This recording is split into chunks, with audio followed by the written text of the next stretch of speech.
Assalamualaikum warahmatullahi wabarakatuh. Teman-teman semuanya, kali ini sudah lama ya tidak ada video pembelajaran. Baiklah, kali ini kita akan mendiskusikan tentang maqasidus syariah. Mungkin ini kata-kata yang masih sangat asing bagi beberapa, dan mungkin di sebagian teman-teman sudah ada yang sering mendengar maqasidus syariah itu sebenarnya apa. Nah, kita perlu tahu dulu nih, maqasidus syariah itu apa.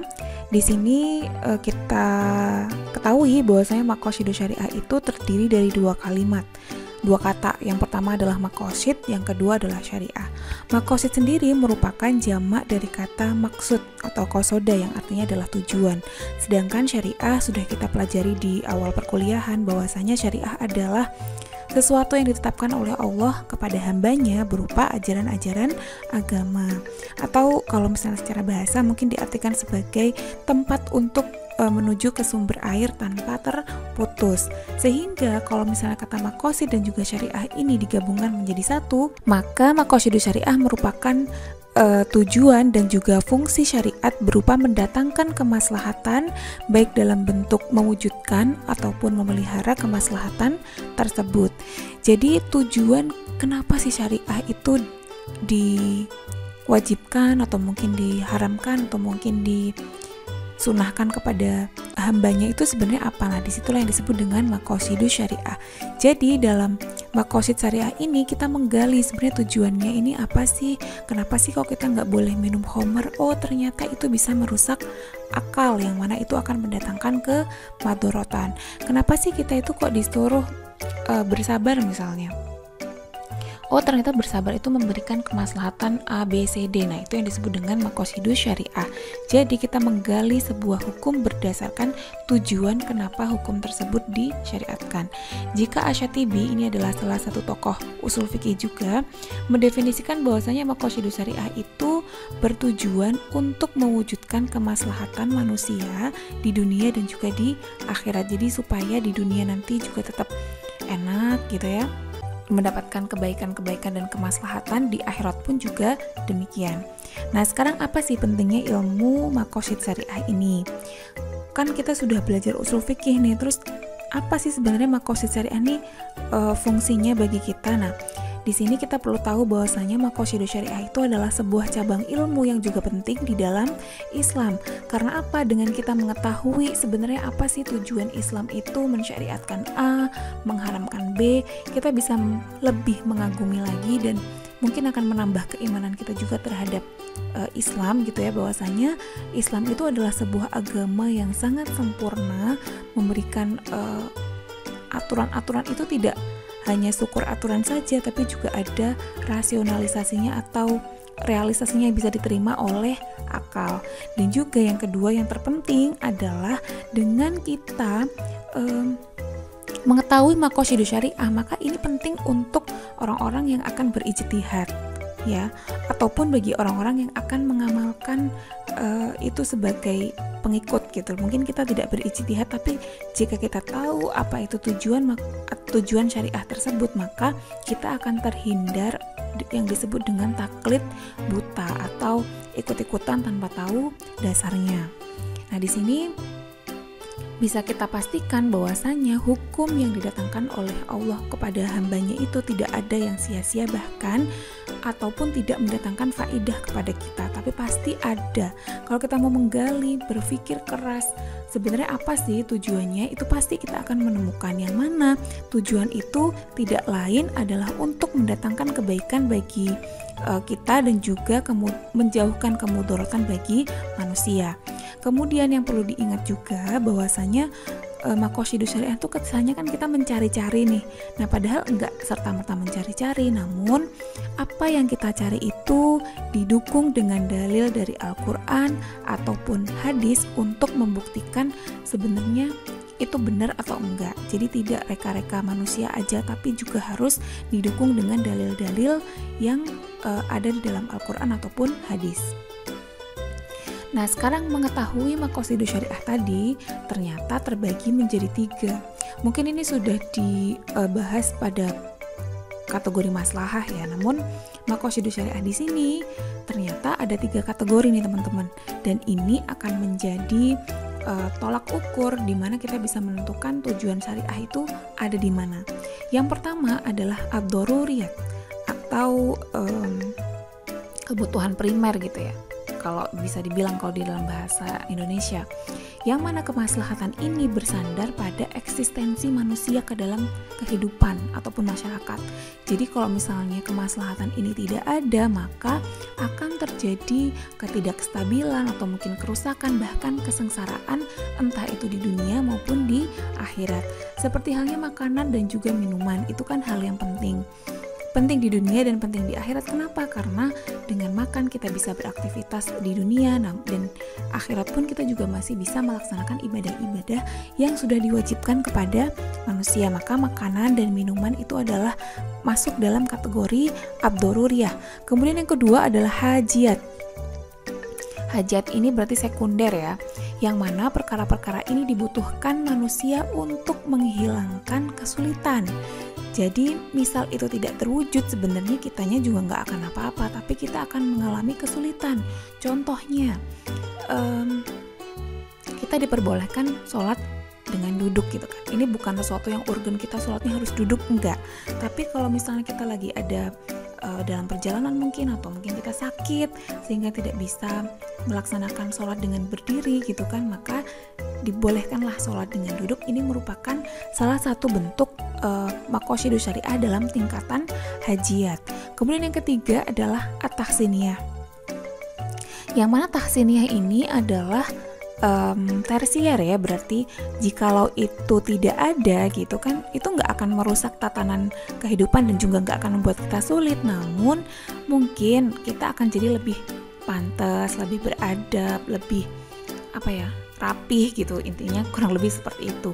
Contoh saja adalah misalnya untuk makan dan minum, itu kan tadi memang makan dan minum adalah kategori doruriyah, namun misalnya makan nggak boleh dengan berdiri, makan nggak boleh dengan berbicara, kita nggak boleh milih-milih makanan misalnya kayak gitu, itu kategori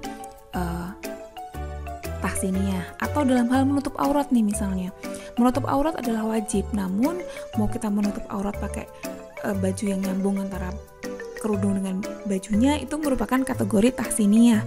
Jadi bisa dibedakan ya tingkatannya. Pakai jilbab adalah wajib, namun pakai jilbab dengan motif bunga-bunga ataupun polos itu adalah kategori tahsiniyah. Nah, gambarannya seperti ini nih. Maqasidus syariah itu terbagi menjadi 3, mulai dari doruriyat, hajiyat, sampai tahsiniyat. Jadi ada 3, yang mana 3 item ini wajib untuk dipelihara ataupun diwujudkan. Jadi bentuk maqasidus syariah itu ada 2 macam, bisa mewujudkan, bisa juga memelihara. Yang mana dalam prinsipnya maqasidus syariah itu menganut atau memelihara. Tujuannya itu adalah memelihara dan juga mewujudkan kesejahteraan, maksudnya kemaslahatan dan juga menjauhi kemadharatan pada 5 hal. Yang pertama adalah agama, yang kedua jiwa, yang ketiga akal, yang keempat harta, dan yang kelima adalah keturunan atau kehormatan. Jadi tujuan syariah itu bisa dikatakan harus kita laksanakan ketika sudah bisa masuk kategori memelihara dan juga mewujudkan kemaslahatan ataupun menjauhkan dari kemadharatan pada 5 hal ini: agama, jiwa, akal, harta, dan kehormatan. Cara kerjanya seperti apa? Nanti akan kita bahas ya. Jadi kita bahas dulu satu persatu. Tadi yang pertama adalah doruriyah. Nah, doruriyah ini pada 5 item ini bisa kita lihat dalam contoh di gambar ini. Misalnya untuk mewujudkan pemeliharaan agama yang baik, maka di sini kita diberikan iman kepada rukun Islam, iman kepada Allah. Ya, rukun iman dan rukun Islam itu ada dasar-dasar akidah, ada dasar-dasar ibadah, dan lain-lain. Kemudian untuk memelihara agama bagaimana nih? Oh, dengan cara dakwah supaya orang-orang tidak lupa. Mungkin adalah pengajian-pengajian, itu adalah salah satu bentuk pemeliharaan terhadap agama. Atau adanya misalnya sudah ada akidah yang melenceng, maka itu perlu kita berantas nih akidah-akidah yang melenceng ya, entah dengan cara bagaimanapun, maka itu disebut dengan pemeliharaan agama. Yang kedua adalah hifdzun nafas atau pemeliharaan jiwa. Ini gimana caranya? Oh, caranya adalah dengan adanya kewajiban mencari nafkah. Kalau misalnya ada nafkah, akhirnya kebutuhan jiwa, baik itu sandang pangan papan dan lahir dan batin bisa terpenuhi. Ada bahagia, kemudian bisa makan dengan enak gitu ya. Atau bisa juga dengan melalui pernikahan, karena dengan pernikahan otomatis ada ketenangan jiwa misalnya.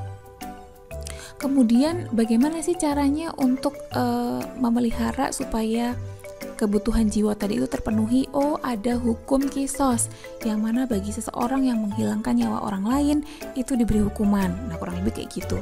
Sampai ke bawah nanti bisa dibaca sendiri ya. Contoh yang terakhir saya langsung ke keturunan atau kehormatan misalnya. Bagaimana sih untuk mewujudkan pemeliharaan kehormatan? Oh, ada pernikahan supaya tidak ada perzinahan di sana sini. Kemudian kalau mau berhubungan dan perempuan bisa dihormati dari segi kesusilaan gitu kan, akhirnya disyariatkanlah pernikahan. Lalu bagaimana cara menjaga kehormatan itu supaya tidak ada terjadi pelanggaran-pelanggaran hak-hak kehormatan ini gitu ya? Itu adalah dengan adanya larangan untuk aborsi misalnya, atau ada hukuman bagi penzina, bahkan orang yang menuduh zina pun juga ada hukumannya. Jadi maqasidus syariah itu seringkali dikategorikan sebagai hak asasi manusia versi Islam gitu loh. Jadi kalau ada hak untuk memelihara agama, hak untuk hidup, hak untuk memiliki akal gitu kan, hak untuk memiliki harta, dan yang terakhir hak untuk memiliki kehormatan dan juga keturunan. Nah, kalau dari segi hajiyah itu kan berarti ketika itu merupakan kebutuhan sekunder. Kalau nggak ada, kita akan mengalami kesulitan gitu kan. Maka di sini dalam agama pun ada beberapa rukhsah nih. Misalnya jamak sholat itu boleh. Jadi kita tidak melanggar agama karena memang agama sudah memberikan kemudahan-kemudahan atas kesulitan-kesulitan yang dihadapi. Seperti tayamum itu kan ada. Kemudian misalnya untuk kisos sendiri adalah ketika seseorang membunuh, maka akan diganti dengan bunuh juga gitu. Namun ada juga kok yang tidak harus dengan bunuh, misalnya harus membayar denda sekian. Misalnya kan dia hanya membunuh tanpa sengaja, nah, otomatis kan ini ada pertimbangan-pertimbangan sekunder gitu. Kemudian kewajiban belajar, kemudian adanya pernikahan, ya kurang lebih kayak gitulah. Kemudian tahsiniyah nih. Kalau tahsiniyah berarti dia adalah sesuatu yang tersier, yang mana di sini tujuannya adalah memberikan keindahan-keindahan tadi. Misalnya, kalau untuk dari segi agama kita memakai pakaian yang bagus atau pakai yang wangi-wangi kalau ke masjid. Kemudian hifdzun nafas ini makanannya dengan vitamin-vitamin tambahan, suplemen tambahan gitu ya. Kemudian hifdzul aql ini misalnya dalam belajar kita boleh menggunakan fasilitas internet, kemudian komputer, laptop, dan lain-lain. Kemudian misalnya yang terakhir dari segi kehormatan dan keturunan ini, misalnya pernikahannya boleh pakai resepsi, pakai iring-iringan rebana, itu boleh. Selanjutnya adalah untuk urutan prioritas maqasid. Nah, tadi kita sudah memilah-milah nih mana yang doruri, mana yang hajiyat, dan mana yang tahsiniyat. Nah, pada prinsipnya ketika kita mau menggunakan metode pendekatan maqasid syariah ini, maka kita harus memprioritaskan dari yang paling penting dan yang tidak penting. Dan yang mana tingkatannya adalah yang pertama adalah doruriyah, kemudian yang kedua adalah hajiyat, dan yang ketiga adalah tahsiniyat. Jadi di sini kita harus memperhatikan nih, misalnya tadi pakai jilbab gitu kan, kita harus lebih mendahulukan pakai jilbabnya dulu daripada nanti pakai jilbabnya yang yang motif-motif atau yang berwarna yang sesuai dengan kebutuhan. Yang mana kita harus memprioritaskan bahwasanya pakai jilbab itu wajib, bukan wajib pakai jilbab yang bunga-bunga gitu. Jadi harus ada tahapannya, mulai dari doruriyat, hajiyat, ataupun tahsiniyat. Itu harus didahulukan dari level yang tertinggi. Nah, sebagai contoh nih misalnya, diperbolehkan membuka aurat untuk pengobatan suatu penyakit. Ya memang menutup aurat itu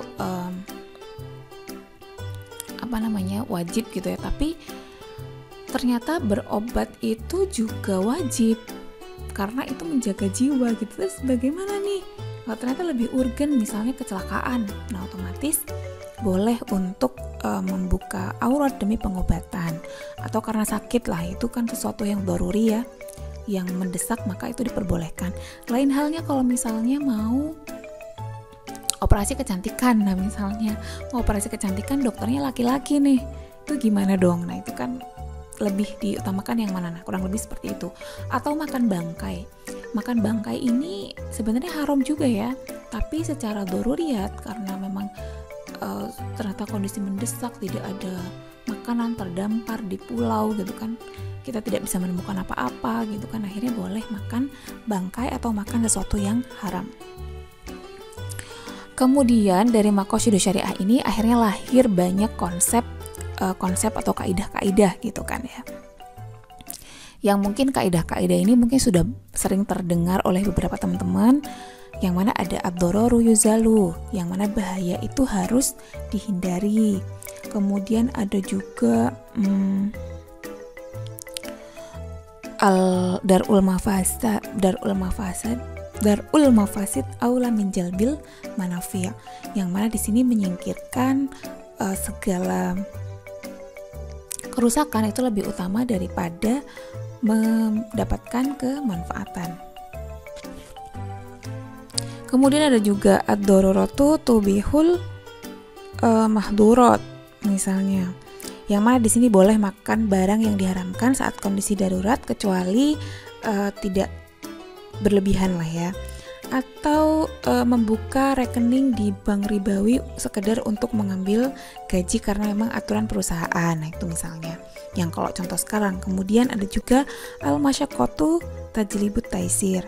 Misalnya boleh nih menuntut cerai kepada suami apabila diketahui ada hal-hal yang tidak baik, misalnya kasar, sering memukul, maka itu boleh meskipun pada hakikatnya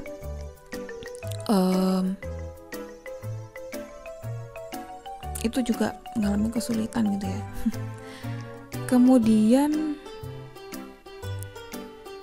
la yajuzu irtikabu ma yashaqqu ala nafsi, maka di sini tidak boleh melakukan sesuatu yang menyulitkan diri sendiri. Misalnya ya mulai sepanjang malam, puasa selama 1 tahun, atau tidak menikah selamanya, contohnya kayak gitu. Ini bisa dibaca lebih lanjut di beberapa referensi. Nah sekarang apa sih bedanya usul fikih dengan maqasid gitu kan ya? Sebenarnya keduanya adalah memiliki tujuan yang sama, yaitu mengeluarkan hukum atau sebuah kaidah tertentu dalam pakem-pakem atau kaidah-kaidah dalam menentukan hukum di dalam Islam. Namun bedanya adalah pendekatan atau sudut pandang yang digunakan. Kalau usul fikih ini mengeluarkan hukum ya dengan cara mengistimbatkan hukum dari nas-nas seperti Al-Quran, ijma, qiyas gitu kan. Misalnya kenapa sih khamr itu memabukkan? Kenapa sih? Ya misalnya kenapa bukan homer ya, arak misalnya. Arak itu kenapa sih memabukkan? Oh karena dia memiliki sifat kenapa sih arak itu diharamkan? Oh karena arak ini memiliki sifat sama seperti homer yang memabukkan. Jadi diambil dari nas-nasnya. Sedangkan maqasidus syariah ini sama-sama mengambil hukum, namun yang diperhatikan adalah asas-asasnya, kemudian masanya, tempatnya, keadaan. Jadi kurang lebih dari hal-hal kayak gitu. Misalnya tadi homer ya, homer dan arak. Kenapa sih arak itu diharamkan? Oh karena arak itu merusak akal. Jadi sudut pandang itunya. Sedangkan kalau usul fikih dari sudut pandang nas-nas atau teks-teks yang ada di dalam Al-Quran, hadis ataupun ijma dan juga qiyas.